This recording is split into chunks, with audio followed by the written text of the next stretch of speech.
Hoje nós vamos falar de um tema que muitas pessoas têm dúvida: o glúten e a lactose. Mas mais importante, nós vamos também realmente mostrar o que realmente importa quando o assunto é emagrecimento verdadeiro.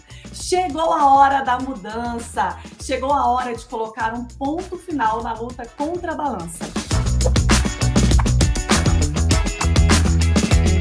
Doutor Cristiano, o tema da aula de hoje é: preciso retirar o glúten, retirar a lactose para emagrecer? A promessa de emagrecer eliminando o glúten virou moda. Mas será mesmo que retirar o glúten, retirar a lactose é necessário? Como nós acreditamos no emagrecimento inteligente, nós vamos te passar nessa live conhecimento, para que nunca mais você se iluda com um produto ou algo assim. A gente acredita que quando você sabe o que é, para que funciona, como funciona, as coisas vão clarear. Então, a primeira pergunta que eu quero fazer para o Dr. Cristiano: Dr. Cristiano, me explique o que é glúten. O glúten, Nutri, é uma proteína que tem associada a carboidratos. Por exemplo, o carboidrato do trigo. Não é uma proteína, ela é normal, ela faz parte, ela não é naturalmente danosa para o organismo, maléfica para o organismo, ela é importante, inclusive. A questão que se levantou durante os últimos tempos aí é porque, como essa proteína, quando o trigo tem mais dela na composição, a massa dele fica mais fofa, fica mais agradável para o consumo. Então, houve modificações genéticas para fazer com que o trigo produzisse mais glúten. Um trigo que produz mais glúten, ele costuma ter uma massa, produzir uma farinha que gera uma massa mais agradável ao paladar, uma textura mais agradável. E essa modificação genética fez com que o trigo de hoje tivesse muito mais glúten do que o trigo original. E algumas pessoas têm sensibilidade ao glúten. Esse glúten no intestino pode provocar alguma irritação, uma inflamação, que vai gerar uma repercussão no restante do organismo e pode, sim, ter um fator complicador, por exemplo, no processo de emagrecimento. A questão é que a gente, de repente, ele virou um pilar único para o emagrecimento. Esse que é o problema.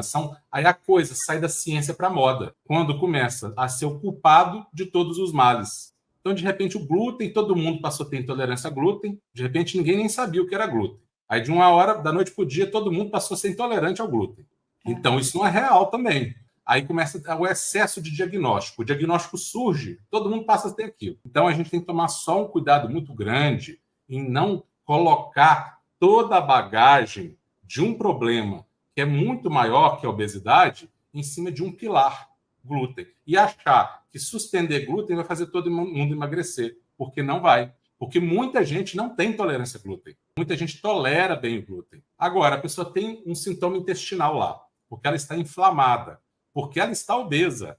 Geralmente é a causa, não é a consequência. Aí ela recebe um diagnóstico de intolerância a glúten, quando muitas vezes não é isso. Então a gente só tem que tomar essa cautela. Existe intolerância a glúten, existe uma doença ainda mais séria, que é a doença celíaca, onde a pessoa não pode ela não pode nem ver sinal de glúten. A intolerância a glúten é uma coisa mais leve. A doença celíaca é algo que tem que ter um diagnóstico muito preciso, porque realmente causa problemas maiores. Como as coisas estão ditas hoje em dia, todo mundo tem intolerância a glúten, vamos tirar glúten que emagrece.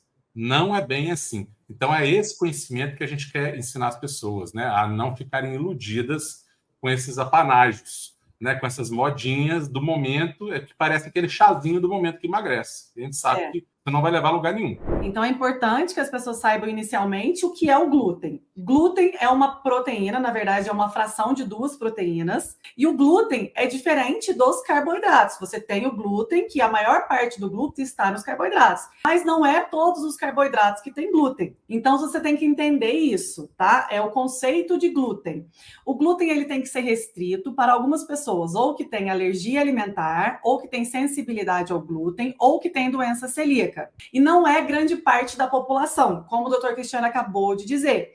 As intolerâncias, sensibilidades e a doença celíaca, que é a responsável por retirada do glúten da alimentação de uma pessoa, não é grande parte das pessoas que tem essa questão. Agora, vamos explicar o que é lactose, doutor Cristiano. A lactose é o açúcar do leite. E este açúcar do leite, assim como o glúten, para algumas pessoas, podem causar intolerância. A intolerância ao glúten e à lactose se tornou um modismo universal. O que nós precisamos colocar é ficar um pouco atentos. Será que não pode ser igual a moda do que não podia comer o ovo e depois pode comer o ovo? A moda do que todo mundo tem que fazer jejum intermitente faz mal? Essas modas têm que tomar muito cuidado, porque realmente existe pessoas com doença celíaca, pessoas com sensibilidade ao glúten, pessoas com alergia ao trigo. São essas 3 questões que são do glúten. E realmente existe pessoas com intolerância à lactose e pessoas com intolerância à caseína do leite. E que essas pessoas têm que retirar o leite da sua alimentação. E tudo bem. Mas isso sempre aconteceu e é um percentual da população. Agora, a grande questão: o que isso tem a ver com a obesidade? A resposta é nada. Sempre existiram pessoas com intolerância ao glúten e intolerância à lactose. E essas pessoas devem se tratar. Mas não é porque ela comeu muito glúten ou que ela tomou muito leite que ela ficou obesa. Então, não será retirando o glúten e a lactose que ela vai emagrecer. Essa história, tem que tirar o glúten para todo mundo, né? Isso aí é um conhecimento raso, né? É um pensamento raso de quem não compreende de verdade o fato. Porque é muito fácil você falar assim, glúten é ruim. Glúten é ruim, vírgula. Glúten é ruim por quê? Por que glúten é ruim? Para quem? O excesso do glúten na alimentação que é o problema. O glúten é uma coisa natural. Isso. Ele é da natureza, o glúten. Como é que pode falar que o glúten é ruim?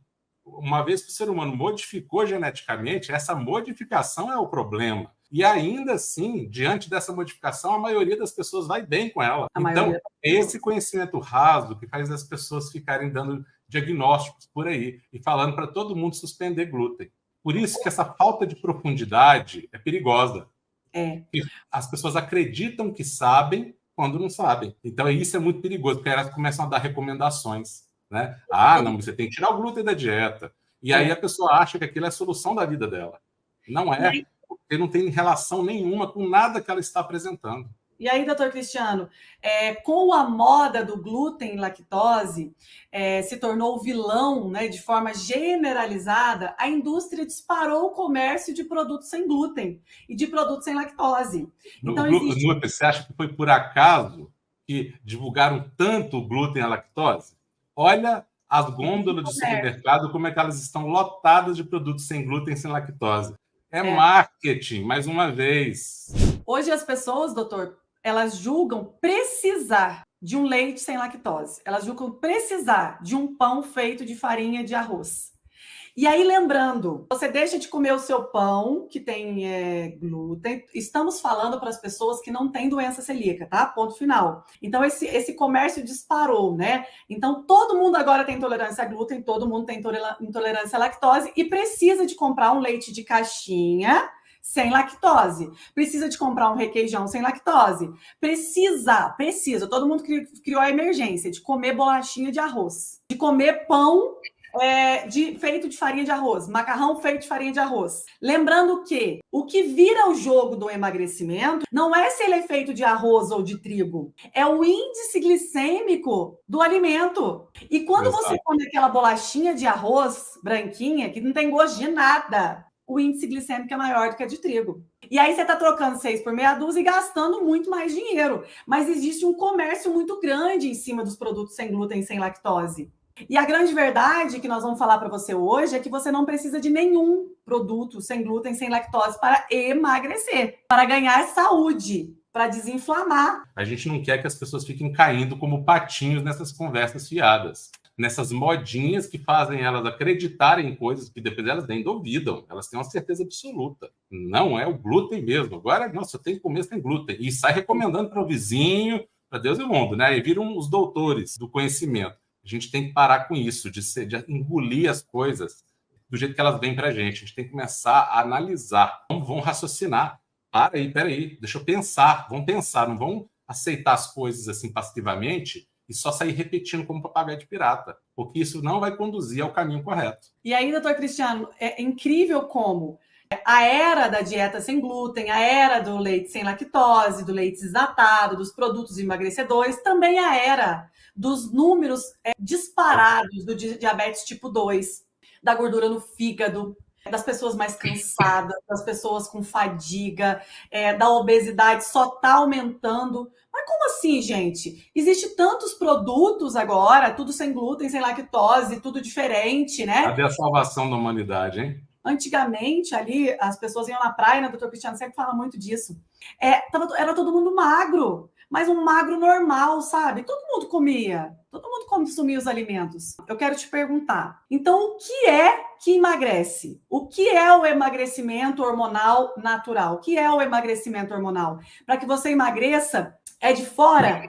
É o glúten? É a lactose? Ou está dentro de nós? Ou está dentro do nosso DNA? Explica um pouquinho sobre essa questão do código da gordura, do código do emagrecimento e também sobre as questões hormonais, né? Você aí que é endocrinologista pode nos falar mais sobre os hormônios, para as pessoas entenderem que é um pouco além do que a gente pensa ali, né? Não é contando caloria, não é pesando o alimento que você vai emagrecer, porque quando você conta caloria, você desconsidera todo o conjunto de nutrientes do que aquele alimento é constituído. E isso, assim, é um absurdo que não tem tamanho, sabe? Assim, eu fico impressionado como é que essa doutrina vigora desde a década de 60. Implantaram essa doutrina das calorias de forma autoritária, arbitrária, uma comissão de nutrição nos Estados Unidos, baseada em nenhuma ciência, em conhecimento nenhum, resolveu colocar que contagem de caloria define emagrecimento. Tanto não define que as pessoas estão contando calorias desde aquela época e a obesidade só vem aumentando a partir do momento que eles adotaram esse preceito. Quando você pega um alimento, ele não é caloria, até porque aquele alimento pode nem ser utilizado como caloria depois que você ingere. Já começa por aí. Mas mesmo que ele fosse, ele é uma composição de diversos elementos. Então ele tem várias vitaminas, vários minerais, nutrientes ou antinutrientes, porque dependendo ele tem antinutriente. Então ele é uma combinação, é algo complexo que você reduz numa contagem calórica. Eu posso ter dois alimentos com a mesma contagem calórica e um alimento tem uma composição que vai fornecer para o meu corpo vários elementos para o emagrecimento e o outro alimento com a mesma composição calórica, que tem uma composição nutricional que vai fornecer para o meu corpo elementos para o ganho de peso, o acúmulo de gordura corporal. Então, como é que eu posso chegar para falar que esses dois alimentos, por ter a mesma caloria, eles vão ter o mesmo efeito no emagrecimento?